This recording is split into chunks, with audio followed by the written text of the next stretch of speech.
Hello दोस्तों, राधे राधे, हर हर महादेव। मैं मीनाक्षी एक बार फिर से आपके सामने अपने अगले वीडियो के साथ उपस्थित हुई हूँ। तो चलिए, सबसे पहले बताइए आप सभी लोग कैसे हैं। मैं आशा करती हूँ आप सभी खुशहाल एवं स्वस्थ होंगे। तो चलिए, इसी के साथ मैं बताती हूँ आज इस सेशन में हम किस बारे में बात करेंगे। अर्ली चाइल्डहुड पीरियड में बच्चों के बारे में ही हम आगे बातें करेंगे। जैसा कि पिछले कुछ वीडियो में हमने देखा कि कुछ ऐसे हैजार्ड्स होते हैं जो बच्चों के पर्सनल और सोशल एडजस्टमेंट में बहुत बड़ा इम्पैक्ट डालते हैं और उनको वो चैलेंजेस फेस करने पड़ते हैं अपने इस पूरे ड्यूरेशन में, पूरे इस स्टेज में।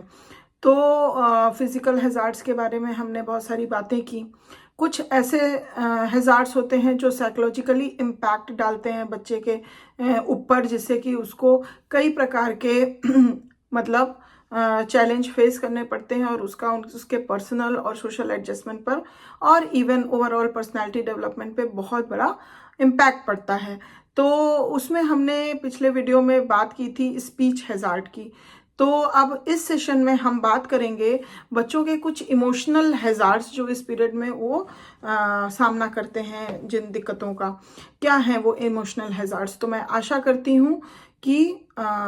आप वीडियो में अंत तक ज़रूर बने रहेंगे और अगर अभी तक आपने मेरे चैनल को सब्सक्राइब नहीं किया है तो प्लीज़ जल्दी से करिए, जिससे आपको ऐसी ही जानकारियाँ हमेशा आसानी से प्राप्त होती रहें। तो चलिए, इसी के साथ हम शुरू करते हैं। इमोशंस जो कि हर इंसान के अंदर एक जो फीलिंग्स होती है, चाहे वो पॉजिटिव हो नेगेटिव हो, तो ये अमूमन देखा गया है कि हर कोई, क्योंकि अगर हम ह्यूमन बीइंग हैं तो हमारे अंदर इमोशंस हैं। तो जब बच्चे होते हैं उस समय क्या होता है कि हर चीज़ का एक फाउंडेशन ले डाउन होता है। अगर बच्चे इमोशनली स्ट्रांग हो जाते हैं, स्टेबल हो जाते हैं, तो उनके आगे आने वाले जीवन में बहुत ज़्यादा स्टेबिलिटी और उनको हर प्रकार से एडजस्टमेंट और डेवलपमेंट करने में बहुत सारी सुविधाएं प्राप्त हो जाती हैं और आसानी हो जाती है, हम कह सकते हैं। बट वही अगर इमोशनल हैजार्ड्स वो फेस करते हैं और वहीं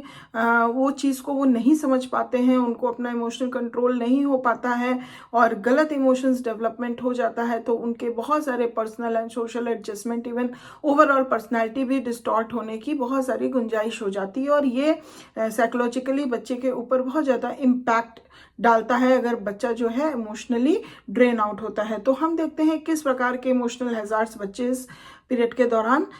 फेस करते हैं। The major emotional hazard of early childhood is the dominance of the unpleasant emotions, especially anger. तो इस अर्ली चाइल्डहुड पीरियड के दौरान हम देखते हैं कि जो सबसे dominance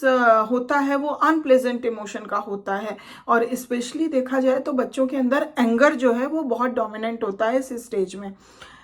If young children experience too many of the unpleasant emotions and too few of the pleasant ones, it will distort their outlook of life and encourage the development of an unpleasant disposition. तो अगर हम देखते हैं कि बच्चा परस्पर जो है अनप्लेजेंट इमोशंस को फील कर रहा है या उसको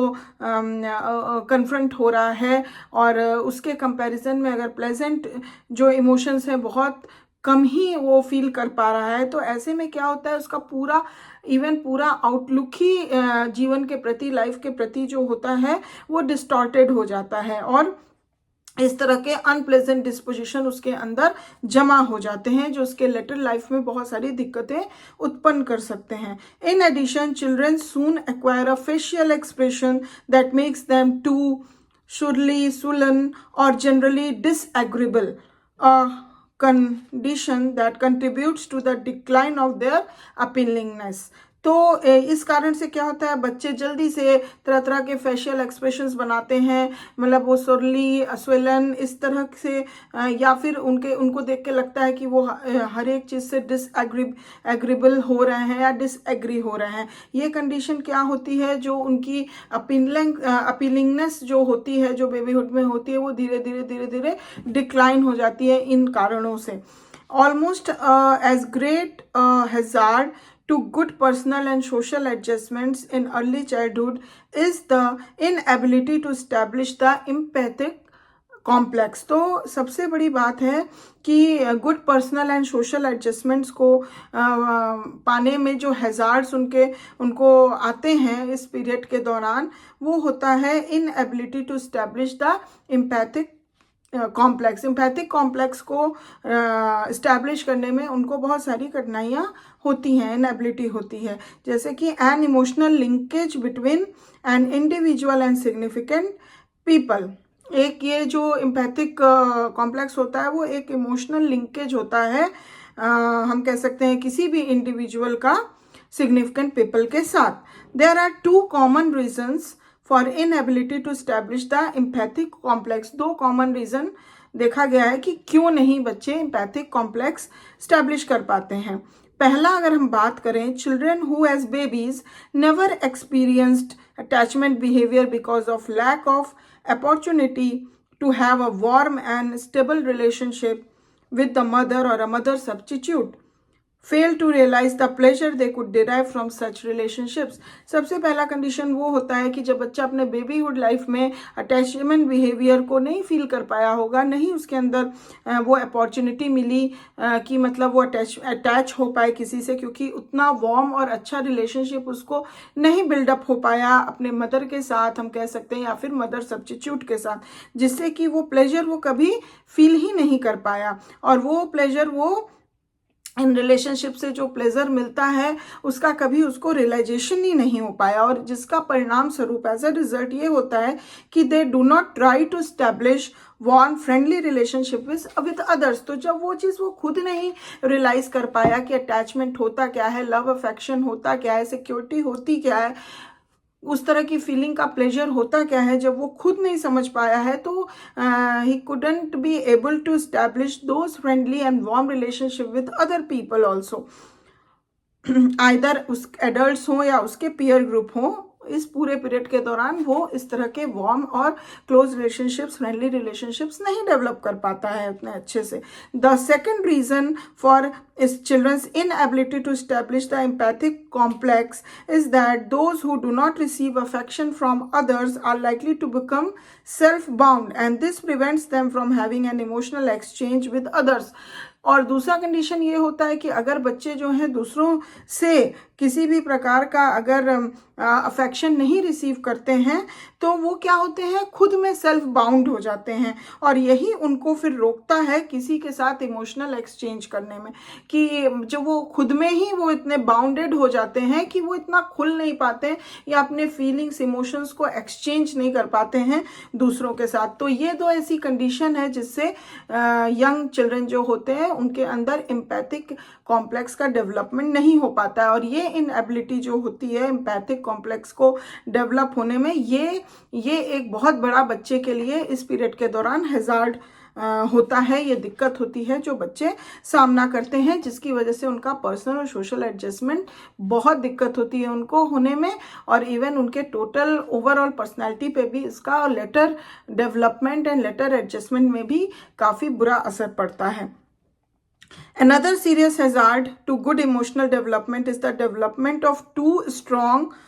N affection for one person. दूसरा, अगर हम हैजार्ड की बात करें, इमोशनल हैजार्ड की, जो इस पीरियड में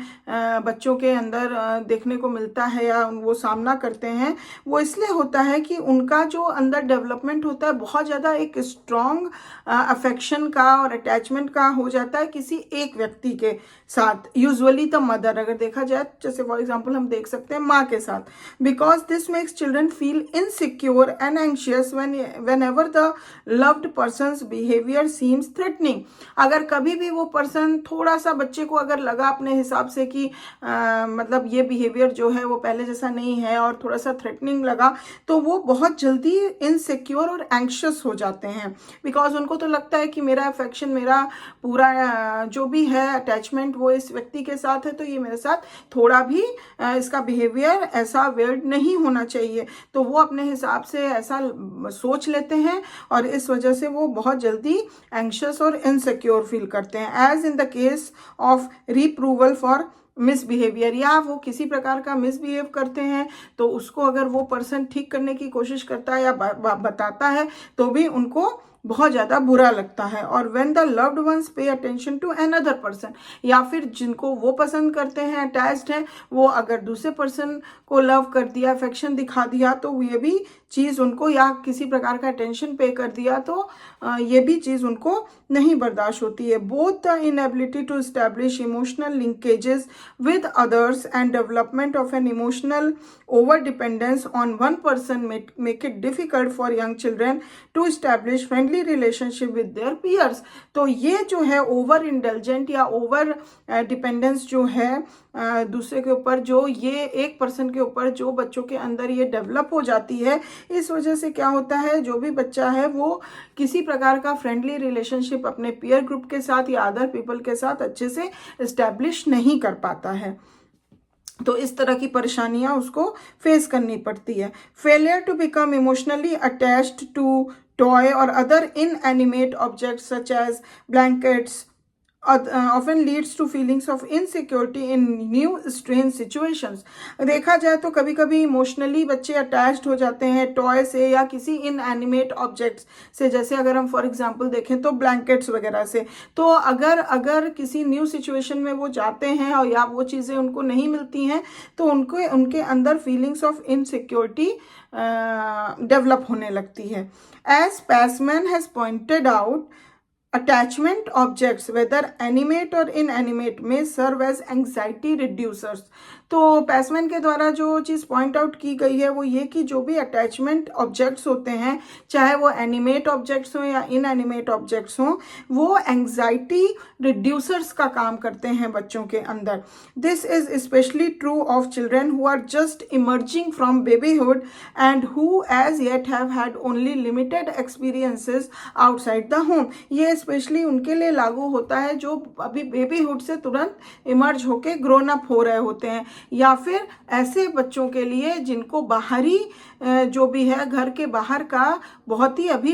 लिमिटेड एक्सपीरियंस हुआ है, उन लोग के ऊपर ये चीज़ ज़्यादा लागू होती है कि उनके लिए जो एनिमेट या इनएनिमेट ऑब्जेक्ट्स होते हैं जिसके प्रति वो अटैच्ड होते हैं वो उनके एंग्जाइटी रिड्यूसर का काम करते हैं। When preschoolers are accompanied by attachment objects, whether a favorite toy or a blanket for example, it reduces anxiety in a new situation and facilitates their adjustment to the new situation। तो इनके द्वारा ये बोला गया है कि pre schoolers जो होते हैं, क्योंकि इस पीरियड में बच्चों को प्री स्कूलर्स बोला जाता है, जब वो अटैच्ड होते हैं इस या कंपनीड होते हैं विद दिस अटैचमेंट ऑब्जेक्ट्स के साथ, चाहे वो उनका फेवरेट टॉय हो या ब्लैंकेट हो, तो ये उनके लिए एक एंग्जाइटी रिड्यूसर का काम करता है जब वो नए सिचुएशन में जाते हैं। और न्यू सिचुएशन में ये चीज़ें जो है अटैचमेंट ऑब्जेक्ट्स ये फैसिलिटेट करते हैं कि उनका अच्छे से अच्छा नए सिचुएशन में एडजस्टमेंट्स हो जाए। तो इस प्रकार से हम देखें कि किस तरह के इमोशनल हैजार्ड्स बच्चे इस पीरियड के दौरान